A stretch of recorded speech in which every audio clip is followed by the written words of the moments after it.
बाबा और भूखा कुत्ता की कहानी। शिरडी की पवित्र नगरी में साईं बाबा का जीवन हमेशा दया, करुणा और सेवा का प्रतीक रहा है। उन्होंने कभी किसी को छोटा बड़ा नहीं माना, न ही मनुष्य और पशु पक्षी में भेद किया। उनके लिए हर जीव जंतु में उसी परमात्मा का वास था। वे कहते थे, सबका मालिक एक है।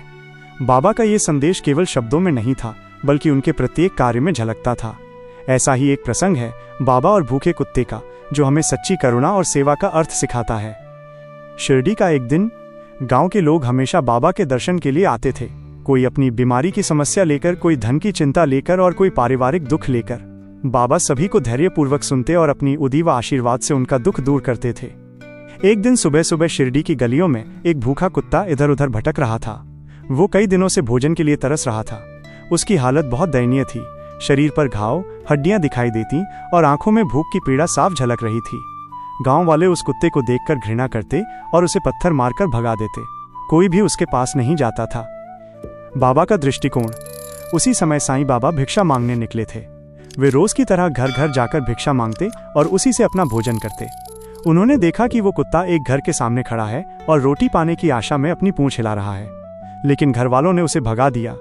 कुत्ता निराश होकर दूसरी गली की ओर चला गया। बाबा ये दृश्य देखकर रुक गए। उनकी आंखों में करुणा भर आई। उन्होंने धीरे से कहा, अरे ये कुत्ता भी तो भूखा है। इसमें भी वही मालिक है जो तुम सब में है।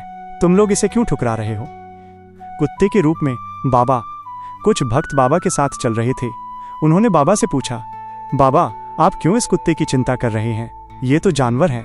बाबा मुस्कुराए और बोले, अरे मूर्खो, तुम समझते क्यों नहीं?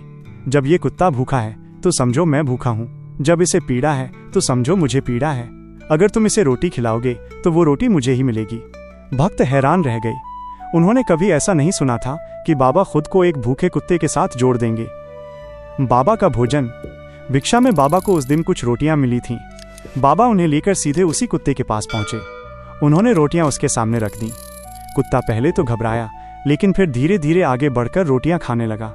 उसकी आंखों से जैसे आंसू निकल रहे हों, मानो वो कहना चाहता हो, धन्यवाद बाबा, आपने मेरी पीड़ा समझी। भक्त यह दृश्य देखकर भाव विभोर हो गए। बाबा ने कहा, देखो ये कुत्ता भी जीव है। इसमें भी वही आत्मा है जो तुम में है। जो इसे भोजन कराता है वो मुझे भोजन कराता है। जो इसे मारता है वो मुझे मारता है। सीख देने वाला प्रसंग। इस घटना के बाद गांव के लोग सोच में पड़ गए। उन्हें समझ आया कि बाबा केवल मनुष्यों की ही नहीं बल्कि सभी जीवों की चिंता करते हैं। कुछ समय बाद एक भक्त बाबा के पास आया और बोला, बाबा मैंने आपको कभी भी उस कुत्ते को रोटी खिलाते देखा, पर मैं समझ नहीं पाया कि ऐसा करने से आपको आनंद क्यों मिला। बाबा ने धैर्य से उत्तर दिया, बेटा जब तुम किसी भूखे को खिलाते हो, चाहे वो मनुष्य हो या जानवर, तुम वास्तव में भगवान की ही सेवा करते हो। भगवान हर रूप में है। जो इस सत्य को समझ लेता है वो सच्चा भक्त बन जाता है। बाबा का उपदेश। बाबा ने उस दिन सबको ये संदेश दिया, सेवा का असली अर्थ, सेवा सिर्फ मनुष्यों तक सीमित नहीं है। हर जीव की सेवा करना ही असली भक्ति है। भेदभाव मिटाना। भूख, दर्द और पीड़ा सब में समान है, चाहे वो इंसान हो या पशु। ईश्वर हर जगह है। जब हम किसी भूखे को भोजन कराते हैं तो वास्तव में हम ईश्वर को ही अर्पण करते हैं। निष्कर्ष।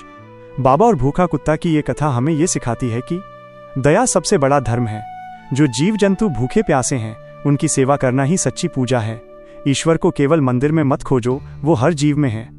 साईं बाबा हमें सिखाते हैं कि जब भी हमें अवसर मिले हमें किसी भी भूखे प्राणी की मदद अवश्य करनी चाहिए।